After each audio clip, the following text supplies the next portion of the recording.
بسم اللہ الرحمن الرحیم۔ اسلامی تاریخ میں ایک ایسی شادی بھی ہوئی ہے کہ جس میں دلہا بننے کی خواہش ہر بڑے صحابی کی تھی۔ دوستو، آپ نے بہت سی شادیاں دیکھی ہوں گی، لیکن ہمارے پیارے پیغمبر حضرت محمد صلی اللہ علیہ وآلہ وسلم کی پیاری بیٹی حضرت سیدہ فاطمہ سلام اللہ علیہا کی شادی کی تقریب سے پیاری کوئی نہ ہوگی۔ ایسی شادی جس کے لیے حوروں اور فرشتوں نے بھی تیاریاں کی، اور سب سے مزے کی بات یہ ہے کہ اس شادی کے پیارے دولہا کو اللہ پاک نے خود نامزد کیا۔ خدا کی قسم، دنیا بھر میں ایسی کوئی شادی نہ گزری ہوگی۔ سیدہ فاطمہ طاہرہ باقرہ عابدہ جب عہد طفولیت سے سن بلوغت کو پہنچی تو آپ کا رشتہ لے کر بہت سے جلیل القدر صحابی حضور پاک صلی اللہ علیہ وآلہ وسلم کے پاس تشریف لائے، لیکن حضور نے سبھی کو یہی جواب دیا، مجھے اس معاملے میں اللہ پاک کے حکم کا انتظار ہے۔ کچھ ماہ بعد حضرت عبد الرحمن بن عوف اور دیگر کچھ صحابہ نے شیر خدا حضرت علی کو مشورہ دیا کہ اے علی، اب آپ بھی جائیں، سب کو انکار ہو چکا ہے، لیکن جو آپ کی نسبت نبی پاک کے ساتھ ہے وہ کسی اور کی نہیں تھی۔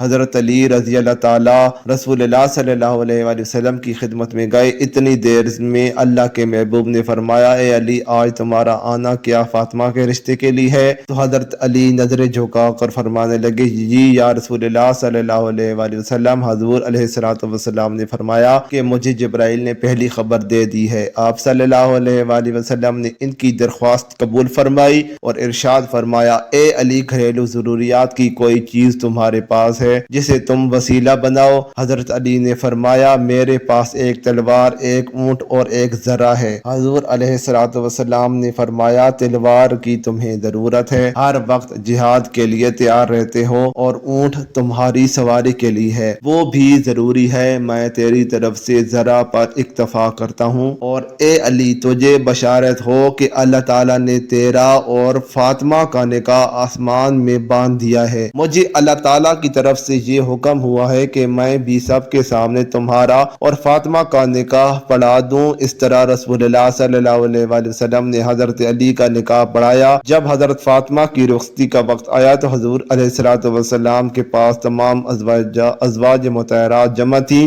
انہوں نے حضور صلی اللہ علیہ وآلہ وسلم کے ساتھ حسرت امیز باتیں شروع کر دی۔ حضرت ام سلمہ رضی اللہ تعالی عنہا نے حضرت خدیجہ رضی اللہ تعالی عنہا کا تذکرہ کیا اور فرمانے لگی کہ خدیجہ اگر آج زندہ ہوتی تو فاطمہ کے متعلق ہمیں کوئی پریشانی نہ ہوتی اور ہماری آنکھیں روشن ہوتی۔ یہ سن کر حضور علیہ الصلوۃ والسلام کی آنکھوں میں آنسو آ گئے اور فرمایا، خدیجہ جیسا کوئی بھی نہیں ہے، اس نے اس وقت میری تصدیق کی جب سب نے تکذیب کی، اپنے سارے مال کو مجھ پر خرچ کر دیا، اللہ تعالیٰ کے دین کو قبول کیا، یہاں تک کہ میں نے اس کی زندگی میں ہی اسے جنت کی بشارت دی۔ پیغمبر نے ہجرت کے دوسرے سال پہلی ذو الحج کے دن حضرت فاطمہ کو سیدنا علی کے گھر بھیجا۔ اس لیے شادی اور نکاح کے درمیان 10 مہینے کا فاصلہ تھا۔ شاید نکاح کا صیغہ جلدی پڑنے کی وجہ یہ تھی کہ دوسرے رشتے مانگنے والے لوگوں کے لیے جواب واضح ہو جائے، اور شادی کی دیر کرنے کی وجہ یہ تھی کہ فاطمہ جسمانی رشد و نما کے لحاظ سے بہتر ہو جائیں۔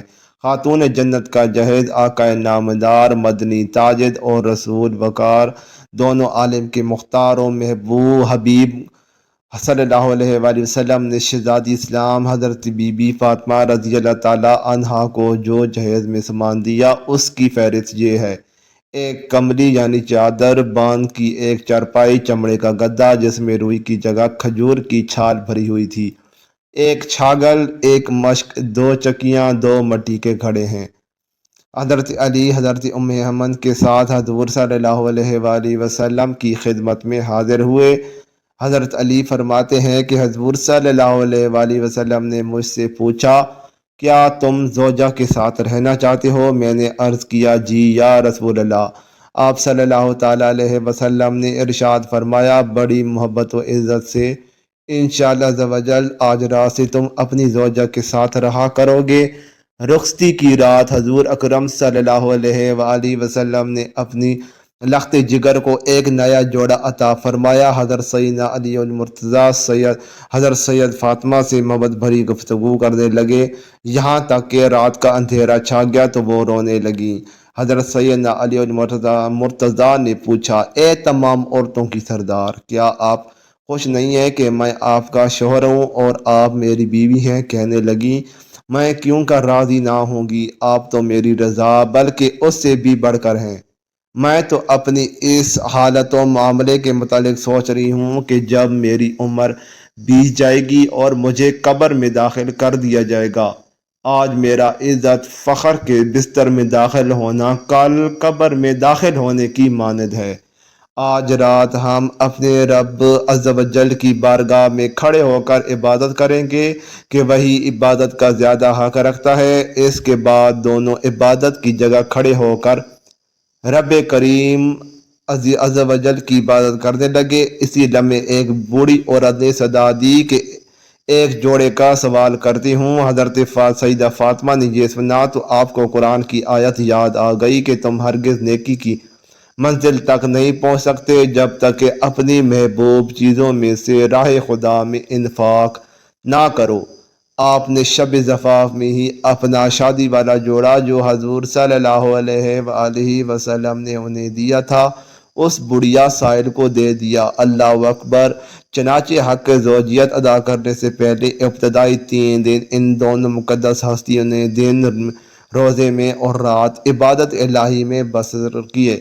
شادی کے کچھ ہی عرصے بعد نبی پاک حضرت فاطمہ سلام اللہ علیہا کی جدائی اور دوری کی وجہ سے پریشان رہنے لگے، اس لیے سوچا کہ بیٹی اور داماد کو گھر میں ہی جگہ دے دی جائے۔ حضرت حارث بن نعمان رضی اللہ عنہ جو کہ جلیل القدر صحابی تھے، جب ان کو اس بات کا پتہ چلا کہ حضور صلی اللہ علیہ وآلہ وسلم کے پاس آئے اور کہا خدا کی قسم میں چاہتا ہوں میرے جو گھر آپ کے ساتھ ہیں وہ آپ لے لیں۔ حضور صلی اللہ علیہ وآلہ وسلم فرمانے لگے اللہ تمہیں اس کا اجر دے۔ اس طرح سے حضرت علی اور حضرت فاطمہ رسول خدا صلی اللہ علیہ وآلہ وسلم کے ہمسائے بن گئے۔